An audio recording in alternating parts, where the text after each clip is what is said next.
ጸሎት እኮ የሰው የፈቃድ ትብብር ሲኖር ሰውየው በእግዚአብሔር በተወሰነ መልኩ እንዲታገስ ያስፈልግ ማለት በቃ ሰውየው እግዚአብሔር እንዴ ለምን ምን አደከማችሁ ጸሎት ራሱ እናንተ ባለፈው እኮ ሶቨርን እኔ ቤት ገብቶ ብሏል እኮ እኛ በቃ ምንም ነገር የለብንም ማምለክ ብቻ ነው አለ እኮ እንዴ ከኛ ምንም የሚጠበቅ ነገር የለም በቃ ኦሬዲ ስራችን ተሰርቶ አልቆልናል እኛ መዘመር ብቻ ነው እንዴ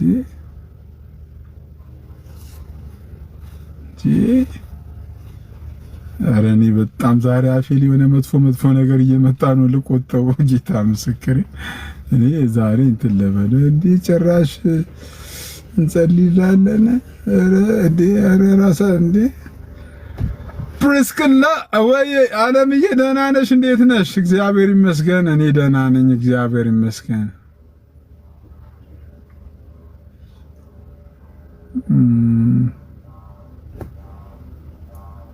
ሲስ በቃ ቤት ገብተህ አረፍ በል ደክሞሃል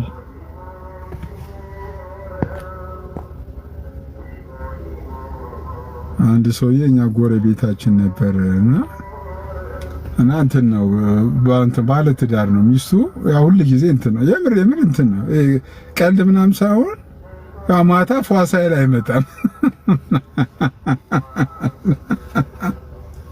አይዞህ ቤት ግን እኮ አንተ ፏሳይል አይመጣም እና አንድ ቀን አሁን ገቤት ግባ እንዳለችው ማለት ነውና አጅሬ በጊዜ ቤት ሚስት ደንግጣ ምን ነካ ምን ሆንክ ባሌ ዛሬ ምን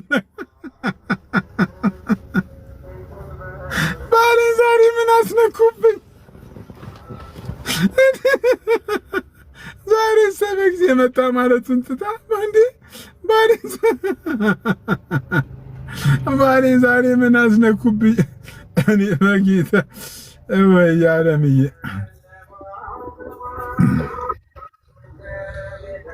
እሺስ እንዴት ነህ? ደህና ነሽ ዓለምዬ? እንዴት ነሽ?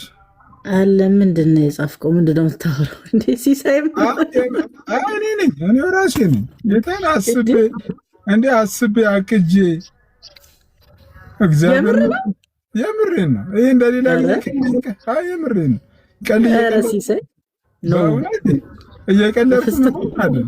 ለዚህ ለቲክቶክ እንቁራሪት ሆነ ነው። ቲክቶክ ላይ እኮ እንቁራሪቶች ናቸው። ቲክቶክ ብዬ አይደለም ጌታ የምሬን ነው። ኧረ ኖ እናወራለን በውስጥ ቆይ ያጽፍልሃለሁ። ኖ በፍጹም እንዴ!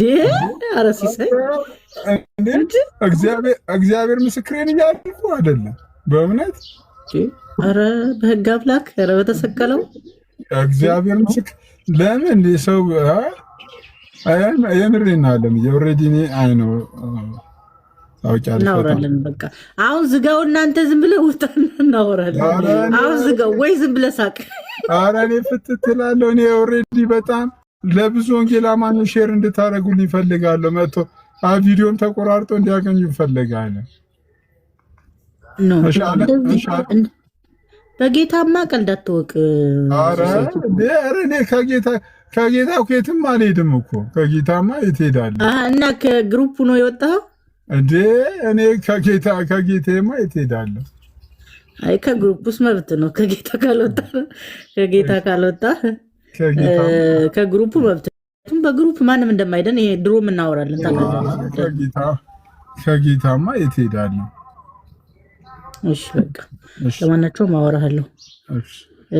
ግን በጌታ ላይ ጠንክር። እኔ ድርጅትን ያድናል ብዬ አላምንም። ከእንደዛም አይነት ሴትም አይደለም። ታውቃለህ፣ ከዚህ በፊት እናወራለን እና የደነገጥኩት እንደውም ሌላ ቤት ነበርኩ ተጽፎልኝ ነው። ለዛ ነው የወጣሁት። ኮሜንት አይቻልም። እኔ እንደው እኔ ይኸውልሽ ዓለምዬ እንደውም ጠዋት ነበር ቪዲዮ ሰርቼ እለቃለሁ እያሰብኩት የመጀመሪያ ከእንቅልፍ ስነሳ እና ይህንን ቪዲዮ ከዛሬ በኋላ ምናምን ብዬ ከዚህ ቀደም አንድ ቪዲዮ ሰርቼ ነበር።